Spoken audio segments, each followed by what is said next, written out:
uppannānaṁ කුසලානං ධම්මානං තිතියා අසම්මෝසාය බීයෝ භාවාය වේපුල්ලාය භාවනාය පාරිපූර්ණියා චන්දං ජනේති වායමති විරියං ආරභති චිත්තං පග්ගණ්ණාති පදාති ආරම්භ කරන ලද නොපසුබස්නා වීර්යයෙන් ප්‍රීතියෙන් කැමැත්තෙන් විමර්ශනශීලීව නුවණින් වඩන්නලු වීර්ය මෙච්චර කාලයක් කරගෙන ආපු හොඳ වැඩ නොකඩවා ඉදිරියට කරන්න. අපිට අතෑරෙනවා පුතා සමහර කඩින් වලින් නේද? ප්‍රිය මනාපවා ගමන් මගේදී අතෑරෙනවා. කසාද බඳිනකොට අම්මයි තාත්තයි අතෑරෙනවා. දරුවෝ ලොකු මහත් වෙනකොට මිනිහා අතෑරෙනවා. මම ලංකාවේ හොඳට දැකපු එකක්. මිනිහව අතෑරෙනවා උපාසකම්මට. හැබැයි මම එංගලන්තේ දැක්කා.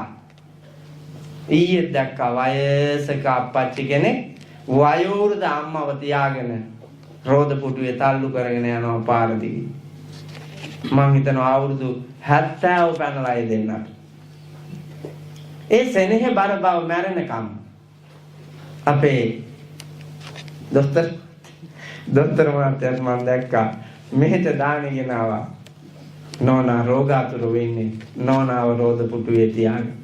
නැත්තෙම නෙමෙයි අපි අතර සත්පුරුෂයෝ ඉන්නවා. හැබැයි අසත්පුරුෂයෝ බොහොම.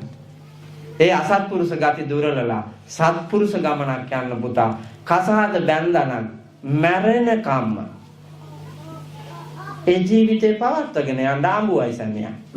බෑනේ ස්වාමීන් වහන්සේ යක්කුත් එක්ක වයි ජීවත් වුණ හැකි කියලා ඔබට හිතේ. ගලප ගන්න ඕනේ පුතා. ගලප ගන්න ඕනේ. කොහේ හරි ගැළපීමක් ඇතුව කසාද බැඳ හැකිද අපිට? කොහේ හරි ගැළපීමක් මොන දෛවඥයා හරි කියන්නකො මට මේ හාමුදුරනේ අහවල් මේ නස් ශාස්ත්‍ර වේදියා විසින් ගලපලා අපි ජෝඩුව හැදුවේ කියලා. මොන නස් ශාස්ත්‍ර වේදියාටවත් බෑ ගලපන්න. දෙන්නෙක්ව ගලපන්නේ ගෑණියෙක් මිනිහෙකුට ගලපුව හැකිද? ඈ මොනවෙන්ද ගලපන්නේ? ගතින් ගලපන්නත් බෑ, හිතින් ගලපන්නත් බෑ. පිරිමියෙක් ගන්නා චේතනා, පිරිමි සිතුවිලි, ගෑණියෙකුගේ සිතුවිලි අතර පරස්පරයිනේ. ඒ පරස්පර සිතුවිලි දෙකක් එකට එක තීරණයකට ගන්න සාකච්ඡා කරන්න ඕන පුතා. අඳුර ගන්න ඕන. කාලයක් යනකොට අඳුරාගෙන ඒ දෙදෙනා එකට යන්න අදහස් උදහස් සිතුම් පැතුම් ක්‍රියාකාරකම් ගලපගෙන යනවා මිසක් ගලපාගෙන ඔක්කොම එකතු වෙන්න බෑ. යන ගමනේ ගලප ගන්න ඕන. බුදුහාඳුරෝ ශික්ෂාපද අවසාන මොහොතේ පනවවුවා. බුදු වෙලා අවුරුදු 45ක් ගිහිල්ලා. පිරිනිවන් මංචකයේදී ශික්ෂාපද පනවලා තමයි උන්වහන්සේ පිරිනිවන් පාවා දාන්නේ. ඇයි මේක ලෝකෙට ගලපන්න සාසනෙ නිකලල්ව පවතින්න. අපේ පෞල් ජීවිතෙත් එහෙමයි. ඒක ගලපගෙන මරණය දක්වාම එකට අරන් යන්න ඕන. එතකොට තමයි වටිනා හෙට අපට විඳින්නට පුළුවන් වාග්ය වාසනාව ජීවිතය තුල රඳවන්න පුළුවන්කම තියෙනවා. දන් නොදුන්නෝ පුතේ දන් දෙන්න ඕන. සිල් නොගත්තෝ සිල් නොරැක්කෝ සිල් රකින්න ඕන. ශික්ෂාකාමී වෙන්න ඕන. දීපු දාණය නොකඩවා තව ඒක ධාර්මිකව ප්‍රඥාවන්තව පිරිනමන්න මහන්සි ගන්නවා. සුදුසු තැන සුදුසු දෙය සුදුසු කෙනා බලලා දන් දෙන්න මහන්සි ගන්නවා. නැත්තම් බෑ. මම පුතා පන්සල් දෙකක් ඇදුවා. ලාබාල මහඳුරුවම මගේ වයසේ මගේ ප්‍රාදේශීය ලේකම් කොට්ටාසේ ඉන්න ලාබාල මහඳුරුවම මම තරුණ වයසේනේ මහණුනේ භද්‍ර යවුන වයසේ අවුරුදු 23. අවුරුදු 23 මට මිනිස්සු බැන්න කොල්ලෝ බැන්න මගේ එහෙලියෝ බැන්න මෝඩ වැඩ කරන්න එපා. මේ අවුරුදු 23ක් වෙනකන් ඉඳලා ආයෙ මහාන වෙනවා. උන් දන්නේ මහානකම කියන්නේ මොකද්ද කියලා. ඔය හිටියා වාගේ තව ටිකක් ඉවසලා ඉන්නකො. මොකටද මේ තව චුට්ටක් ඉවසලා ඉන්න කියලා කිව්වේ තව අවුරුදු දෙකක් විතර. ගෑණියක් ගන්න පුතා. 23යි 25 දී විතර ගෑණියක් ගන්නකම් ඉවසලා ඉන්න. අතරමඟ නිදාන එපා. ගෑනු ගත්තු අයට තියෙන කරුමේ මේ ගෑනු ගත්තු අය ප්‍රීතියෙන් ඉන්න මිනිහා කියන්නේ ගෑණියක් අරන් මට. මේ මෙතන එක මිනිහෙක් ප්‍රීතියෙන් නෑ පුතා. වදකයෝ තලනවා වාගේ හැම වෙලාවෙම කයට නිදහසකුත් නෑ, හිතට නිදහසකුත් නෑනේ. හැබැයි ලෝකෙට පෙන්න ජන්ඩියට ඇඳලා පැලඳලා ප්‍රභාස්වර විදියට ඉන්න ඔට්ටු වෙනවා. නමුත් හැම වෙලාවෙම දැවෙනවා පුතා. හැම වෙලාවෙම දැවෙනවා. සුදුසු තැනකට දෙන්න මහන්සි ගන්න. අඩුපාඩු නැති කරගන්න මහන්සි ගන්න. තියෙන ගුණගරුක භාවයන්, සත්පුරුෂ ධර්මයන් වඩා වර්ධනය කරගෙන ජීවිතේ ඉස්සරහට අරන් යන්න, ඉදිරියට අරන් යන්න ලොකු උත්සාහයක් ගන්න. මම මේ වසර 23 දී තීරණය කළා පැවිදි වෙන්න.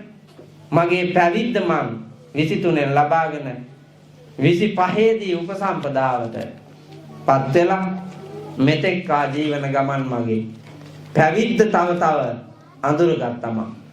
මේ ලෝකේ ශ්‍රේෂ්ඨ ජීවිතයක් තියෙනවා නම් ඒක පැවිද්ද.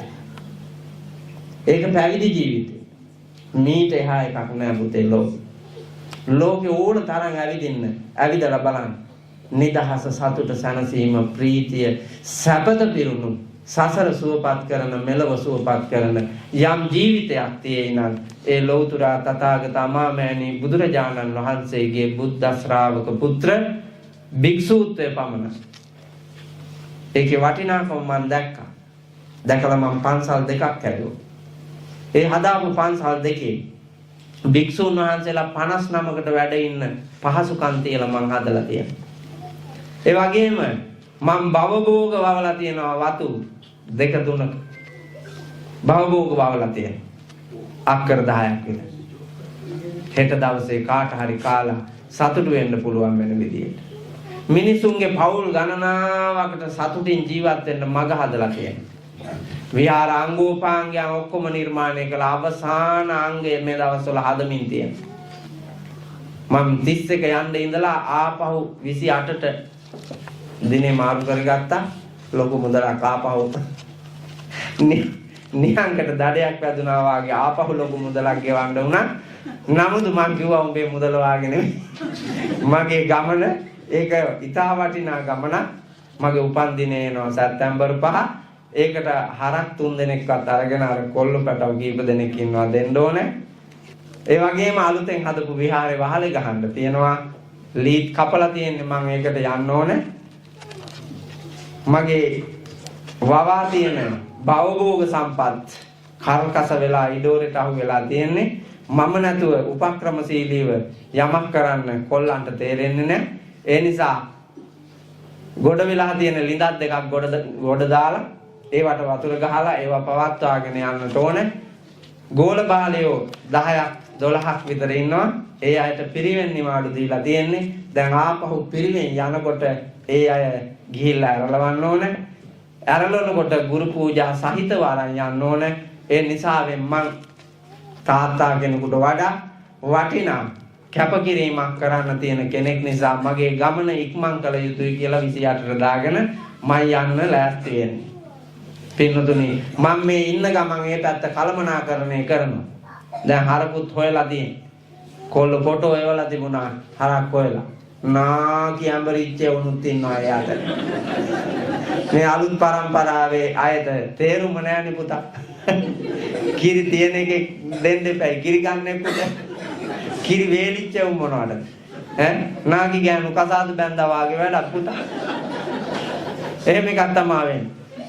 ඒකල මම ෆෝන් එකෙන්ම කිව්වා. ඔය නාගිය උන් වැඩක් නැහැ. හොඳ උන් බලාපල්ලා කිව්වා. ඒකල දැන් බලලා හරක් 10ක් විතර තෝරලා තියෙනවා. ගිහිල්ලා ඒකෙන් තෝරලා දෙන්න ඕන. මම 65 ලක්ෂයක හරක් අරන් දීලා තියෙනවා. මේ අවුරුද්දේ දෙනකොට තවත් දසලක්ෂයක් විතර යනවා. මං ඒවා හදවතේ ප්‍රීතියෙන්ම කළේ, සතුටින් කළේ. පුතේ අපි මැරෙනවා. හා යොබ්බනා ජරා අන්තා, හා විනාසා මහද්දනා, හා සංයෝගා වියෝගන්තා, හාමතන්තා සජීවතා. මේ ලෝකේ ඉස්තර එකක් නෑ. සියල්ල අස්තිරයි. ඒ අස්තිර ලෝකේ ප්‍රීතියෙන් ජීවත් වෙන්නයි ඕන. සැපසේ ජීවත් වෙන්න ඕනේ. හා යොබ්බනා ජරා අන්තා. හැදි දැඩි මට සිලුටු ප්‍රිය මනාප ශරීරයන් සියල්ලම ජරාව විසින් අපිට අහිමි කරලා දාන. ජරාව කියන්නේ පුතා මොහොතක් පාසා සිද්ධ වෙන වෙනස. දැන් ඔය නාගියයි බලන්නකෝ. ඔයාලට තිබ්බ හයිය, වැර වීර්යය ඉස්සර තිබිච්ච ඒවා දැන් තියෙනවද? නැහැ. අර නාගි මිනිහෙක් කියන්නේ මොකක්ද අර රෝස මලක් ගැන? මගේ පුංචි රෝස මලේ. සින්දුවක් තියෙනවා නේද? මට ඒක නම් පාඩන්නේ. හරි ලස්සන සින්දුවක්. නාකියෙක් ලස්සන හුරු බුහුඩි ගෑනු ළමයෙක් දිහා බලලා කෙලගිලිනවා පුතා. ඔව්. මම නාකි උඹ හීනෙන්වත් නොදකින කුමාරයා ලැජ්ජයි දෙනවා ඒක අහගෙන ඉන්නකොට අප්පා. හීනෙන්වත් නොදකින කුමාරයා මේකගේ හිතේ මනමාල කොමලු. ගතේ නාකි බව. ඒ හින්දා හීනකින්වත් කවුරුවත් බලන්නේ නැහැ ඌ දිහා. නමුත් හිතේ කුමාර වයසලු අප්පා. හිත මොන තරම් දුක් විඳලා මැරෙනවද පුතා? මොන තරම් පීඩා විඳිනවද හිතේ? ඒකනේ පිස්සු හැදෙන්නේ. අනවශ්‍ය බලාපොරොත්තු ඔළුවේ තියාගෙන ඒ මත යැපෙන්න උත්සාහ ගත්තාම ඒවා ඉෂ්ට නොවන තැන ඉච්ඡා භංගත්වයට පත් වෙනකොට පිස්සු හැදෙනවා. බලාපොරොත්තු බිඳ වැටෙනවා. එහෙනම් ජීවිතේ දකින්න ඕනේ. එහෙනම් අපි හැමදාම වයසට යනවා වෙනස් වෙනවා නාකි වෙනවා. ස්ථිර නැහැ. හා විනාසා මහද්දන හම්බ කරන හැම වස්තුවක්ම ධනයක්ම පුතා වැය වෙලා නැති වෙලා යනවා. දැන් ඔයාලා හම්බ කරපු සල්ලි කොයි කියලා ඇහුවොත් ස්වාමීන් වහන්සේ කෑවා, ඇඳා, පැලඳා, ගේ දොර හැදුවා, දරුවන්ට ඉගැන්නුවා, නෑදෑයන්ට සැලකුවා. ඔව්වා මෙව්වා හින්දා සල්ලි නැහැ. බුදුහාමුදුරේ ඒකනේ අනුදැනවදා. සියලුම ධනෙ වැය වීමෙන් නැති වෙනවා. හැබැයි වැය කරන විදිහ බුදුහාමුදුරේ ඊට පස්සේ වෙනම දේශනා කළා. වැය වීමෙන් නැති වෙන ධනය වැය කළ යුත්තේ මෙන්න මේ අනුපිළිවෙලට කියලා පෙන්වා වදාළා. එහෙනම් අපි වැය වෙන බව දැනගෙන ඒක වැය කරන්න ඕනේ. හංගලා තියලා හරියනවද? වැය වෙන්න ඕනද? එතකොට වටිනාම වස්තුව වැය වෙනවනේ පුතා. හංග ඉන්නවා කියන්නකො ඔබට තියෙන වටිනාම වස්තුව ලාභය මොකද්ද? ස්වකීය ජීවිතය. ඊට පස්සේ ධනය බැංකුවේ තියලා ලොක්ක මැරෙනවා. අපේ හාමුදුරු කෙනෙකුට මේ ළඟදී වුණා පුතා. ඔව් හාමුදුරු ඉස්කෝලේ වැඩ කෙනෙක්. ඉස්කෝලේ වැඩ කරපු සල්ලිත් ඔක්කොම පොතේ දැම්මා. පෙන්ෂන් එකත් අරගෙන පොතේ දැම්මා. කෑවේ බිව්වේ බෙහෙත් ටිකක් ගත්තේ නෑ. අස්කොඩේ වාගේ සිවුරක් ඇඳගෙන දාන්නටත් එන්නේ. දාන්ගෙවල් වල දෙනවා සිවුර අස්කොඩේ වාගේ. ඒගොල්ල දාන ගෙදර ඉවර වෙලා බලාගෙන ඉන්නවා. තොල් පඩික්කන් දැම්මද? පින්කම් ඔක්කොම දැම්මද? හොඳට බලාපියව. ඔක්කොම අරගෙන මිසක් යන්නේ. මොනවාද හාඳුරු කෙනෙකුට අඩු පුතා? හාඳුරුවන්න කප්රුක පහල වෙලා තියෙන්නේ. ආයි කිසි දෙයක් අඩුද? නෑ. වැඳනේ ලෝකෙ දෙන්නේ පුතා. වැඳ දෙන්නේ. ඕනෑ දෙයි එපා දෙයි ඔක්කොම දෙනවා. මේ මෑතකදී මට එන්න සෙන්ට් බෝතලයක්. අප්පච්චි කෙනෙකුට තෑග්ගක් හම්බෙලා. ඒ වුණා වෙද මහත්තයා. ඒ වුණාට මේ පිටරට ඉඳලා ගියපු කෙනෙක් අම්මව සුවපත් කළා කියලා මේ උන්ගේ ඔළුවේ හැටි අරනාගි ලොක්කට සෙන්ට් බෝතලයක් ගෙනිහින් දීලා බලන්නකො. සරමක් ගිහින් දීපන්. පොරව ගන්න ආද ගන්න. නෑ සෙන්ට් එකක් ගිහින් දුන්නා ලොක්කට. මේකගේ ඔළුව තිබ්බේ ඒකගේ මට්ටම. අර වෙද මහත්තයාගෙන්. ඒ ගමන වෙද මහත්තයා බණ කියන තැනට ඇවිල්ලා මට කිව්වා අපේ හාමුදුරුවෝ යන ගමන් අපේ ගෙදර ගාව චුට්ටක් නවත්තන්නකෝ කියලා. මං එන ගමන් නැවැත්තුවා.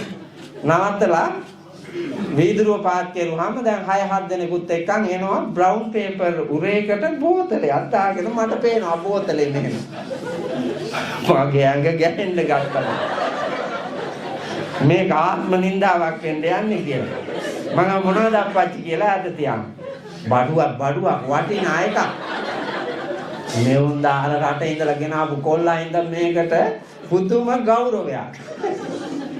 මේක හරි වටිනා බඩුවක්. ඔබ වහන්සේට තමයි ගැලපෙන්නේ. මට වැඩක් නෑ මේක. කියලා මට දැන් මිනිස්සු ඉස්සරහා ගන්නත් බෑ. බෝතලේ මොකද්ද දන්නේ නැහැ.